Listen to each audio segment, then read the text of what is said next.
Всем привет, народ! Сегодня покажу, значит, как я защищаю свои ножи, ручки своих ножей от влаги, от намокания. Вот, это Пинель десятка, вот, номер 10, Made in France. Вот, этот нож я уже проваривал, мне, в общем-то, очень понравилось, что получилось. Вот, несколько раз я его мыл, ну, в общем, я его обычно мою, когда нужно, никакого разбухания. Вот, ручка воду не впитывает.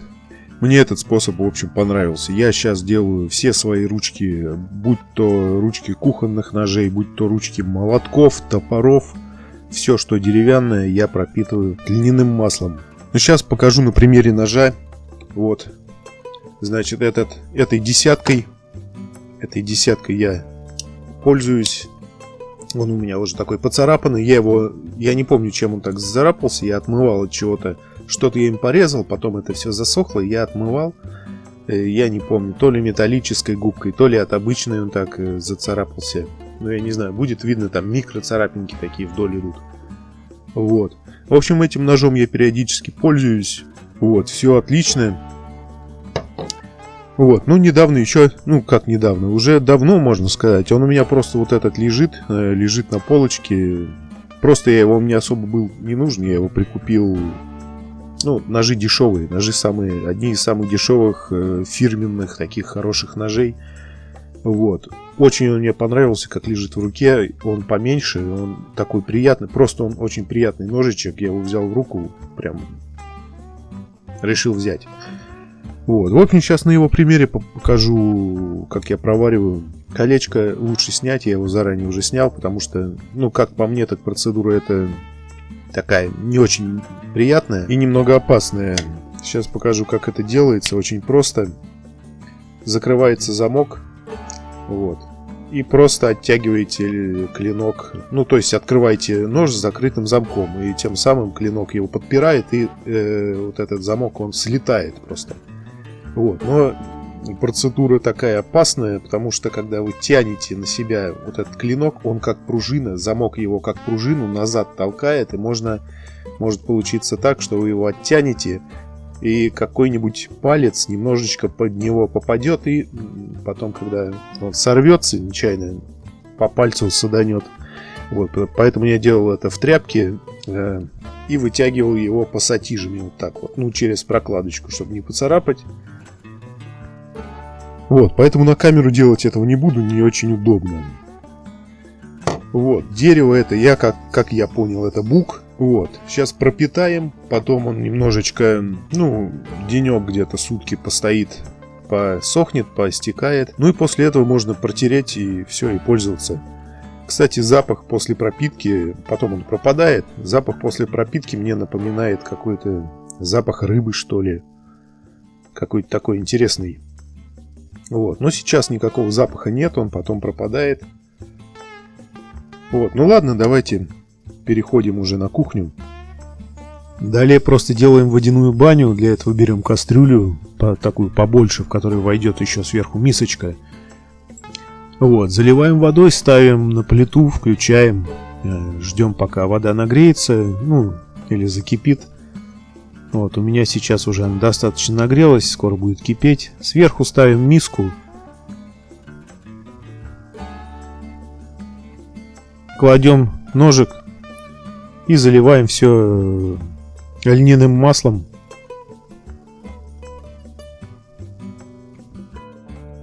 Вот, я это делаю на водяной бане, для того, чтобы просто масло не перегрелось слишком, оно не нагрелось выше 100 градусов, не начало гореть, дымить. Здесь температуры будет абсолютно достаточно, чтобы все масло прогрелось и проникло в дерево хорошенько. Вот, заливаем и ждем, пока начнется процесс пропитывания, то есть пока масло хорошенько прогреется, пойдут из дерева пузырьки. Вот, пузыри сначала будут меньше, потом пойдут сильнее из всех. Там, особенно на торцах пузыри будут сильно идти. Там масло впитывается лучше.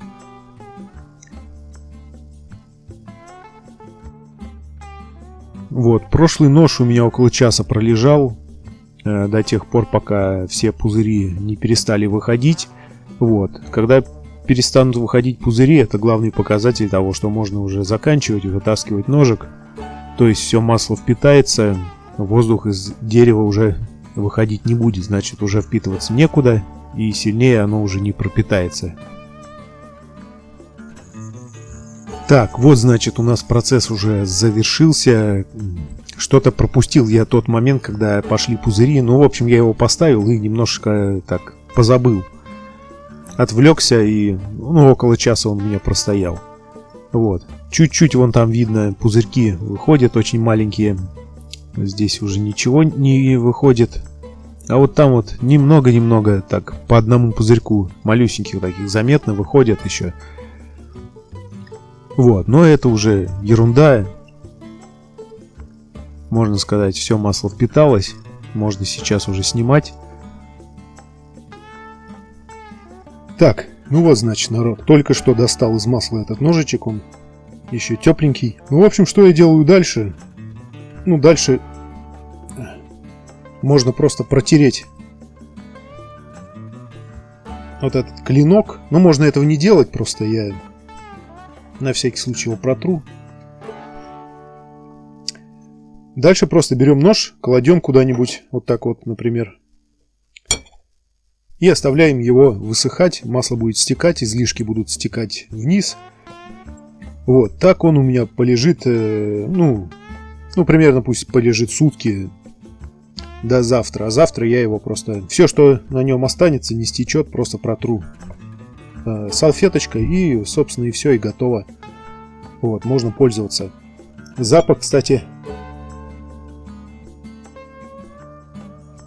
Запах такой, знаете, напоминает, такое представляется мне вареное дерево и немножко такой запах рыбы, как будто. Вот. Но потом это все пройдет, запах весь исчезнет. Вот, по этому ножу я уже знаю. Запах исчезнет и руки пачкать все это не будет. Вообще идеально вот это все дело положить на солнышко, потому что под солнцем, под ультрафиолетом как-то оно лучше полимеризуется, быстрее затвердевает масло внутри, в порах дерева. Вот, процесс идет лучше. Ну и так, масло тоже застынет, руки пачкать не будет. Вот, уже через сутки можно его брать и пользоваться. Немножко будет он так, не то что прям масляные следы, а ну будет пачкать руки поначалу. Должно пройти какое-то время, чтобы полностью стал как бы сухой. Вот, зачем я снимал кольцо, можно было положить прямо вот с этим кольцом, что я и сделал вот с этим ножом. Но потом я его оставил сохнуть, про него ненадолго там на какое-то время забыл. И масло высохло так, что под этим кольцом оно засохло и кольцо перестало двигаться.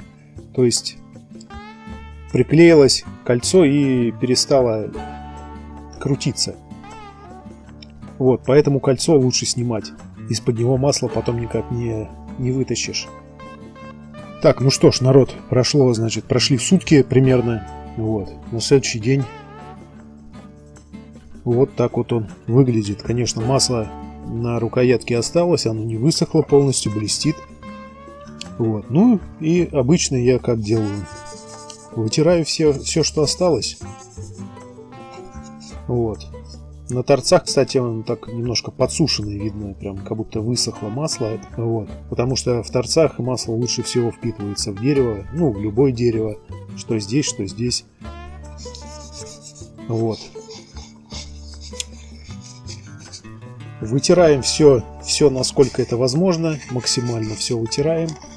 Все остатки с самого клинка, с вот этой железной штуки. Вот, чтобы оно на клинке, на вот этой железке, чтобы масло не засыхало и не мешало нормально закрываться, открываться ножу. Вот. Ну, сам клинок и вот эту железку можно было изначально получше протереть. Вот, потому что на ней нам масло совсем не нужно.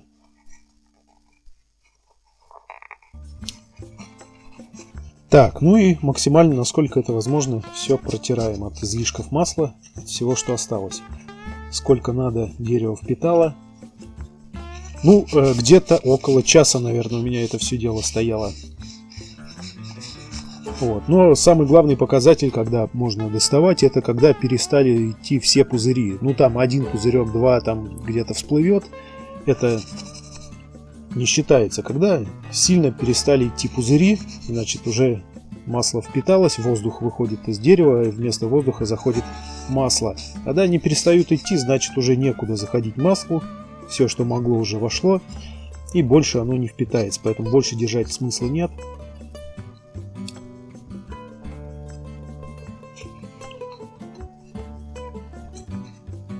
Так, нож ходит прекрасно.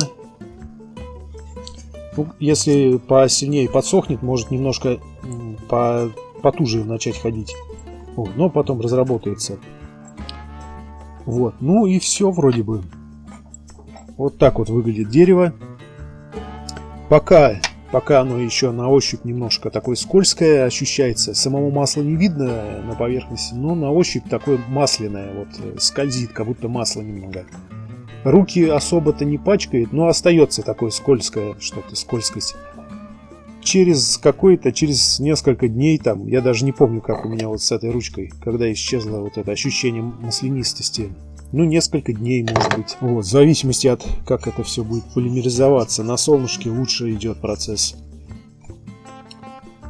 Вот, ну, собственно, на этом, наверное, все. Получается отличная защита от влаги, от воды.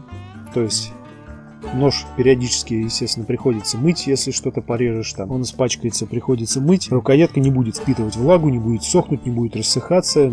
Вот, в общем, и грязь тоже не будет проникать теперь в это дерево. Вот, цвет не будет портиться. В общем, это хорошая защита. Вот у меня есть даже молоток, вот такой советский молоток я восстанавливал, приделал к нему хорошую, новую ручку. Вот, установил вот так вот на крест, на 2 клина, на 3 точнее, залил эпоксидкой. Но я не об этом. Дело в том, что я пропитывал его тоже этим маслом. Вот, пропитал ее этим маслом, тоже цвет такой стал приятный. Немного структура проявилась. Вот. Ну и, естественно, молоток теперь защищен от рассыхания. Здесь не будет высыхать, намокать, высыхать, он не будет слетать. Вот. Ну, такую ручку я, естественно, в кастрюлю не засуну, поэтому я просто нагревал масло и смазывал. Несколько раз проводил такую процедуру, масло намазал, оно подсохло, впиталось, еще намазал, еще. И вот так вот, ну, или пока не надоест, или пока не перестанет впитывать. Вот. И вот так вот, собственно, получилось. Все свои ручки от топоров, от всего я таким образом обрабатываю. Мне нравится. Не знаю. По-моему, хороший способ. Вот. Ну, на этом, народ, наверное, все. Колечко одевается очень просто. Вот так вот. И оно на месте. Прекрасно ходит. В общем-то, вот такой вот получился ножичек. Теперь у меня 2 штуки, 10 и 8. В общем, пишите комментарии, подписывайтесь на канал, обязательно делитесь этим видео в социальных сетях с друзьями, чтобы как можно больше народу смогло увидеть это видео. И, кстати, рядом с кнопкой подписаться есть колокольчик, на него тоже нужно нажать и выбрать вкладку «Все», иначе вы не будете получать уведомления о том, что на канале выходят новые видео.